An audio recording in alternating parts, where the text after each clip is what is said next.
महाराष्ट्र के गढ़चिरौली में सुरक्षा बलों को बड़ी कामयाबी मिली। कल 12 नक्सलियों को मार गिराया गया। इन सभी पर करीब 86 लाख रुपए का इनाम था। इस मुठभेड़ में पुलिस के 2 जवानों को भी गोली लगी।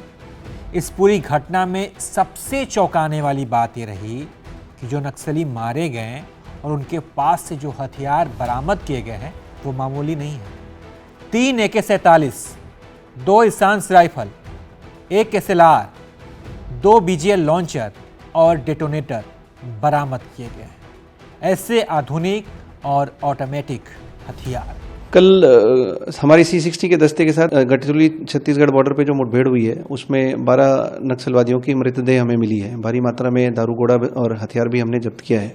अभी भी उस एरिया में सर्च अभियान शुरू है और इसके बारे में सविस्तार जानकारी हम आज पत्रकार परिषद लेने वाले हैं, उसमें हम आपको देने वाले हैं। और हमारे जो 1 अधिकारी और 2 जवान हमारे ऐसे गोली लगने से जख्मी हुए थे, उनके ऊपर नागपुर में और गढ़चिरौली में उपचार शुरू है और वो अभी खतरे से बाहर है। 7 ऑटोमेटिक वेपन और 4 दूसरे हथियार हमने जब्त किए हैं। 7 ऑटोमेटिक वेपन में 3 AK-47 और बाकी हथियार हैं और भारी मात्रा में नक्सल साहित्य भी हमने जब्त किया है। इन सब की सविस्तार जैसे ही अभियान और सर्च मुहिम खत्म होती है उसके बाद हम इसकी सविस्तार पत्रकार परिषद में जानकारी देंगे। 12 नक्सलियों का मारा जाना एक बड़ी कामयाबी है, लेकिन जो हथियार उनके यहाँ से बरामद किए गए हैं ये चिंताएं बढ़ाती हैं कि आखिर नक्सलियों के पास इतने आधुनिक हथियार आते कहाँ से हैं।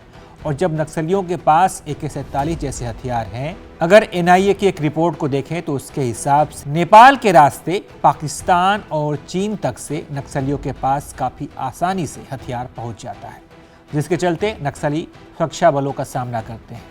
कई उग्रवादी संगठनों के द्वारा नक्सलियों तक हथियार पहुंचाया जाता है। एक दावा यह भी है कि नक्सल प्रभावित इलाकों में काम करने वाले कॉन्ट्रैक्टर भी नक्सलियों को हथियार सप्लाई करने के लिए मजबूर हैं, ताकि कॉन्ट्रैक्टर नक्सल इलाकों में आसानी से अपना काम कर सके।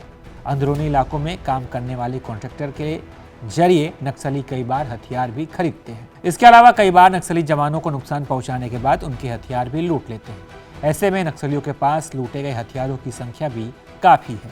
हालांकि पुलिस और प्रशासन का दावा है कि नाकाबंदी और कड़ा पहरा है, हथियारों की सप्लाई लगभग ना के बराबर होती है। बहरहाल आप क्या सोचते हैं कि नक्सलियों को हथियार कहां से आते होंगे? आप इस पर क्या सोचते हैं, अपनी राय बताइए और देखते रहिए ABP live. For exclusive and insightful videos, subscribe to our new channel ABP Live Premium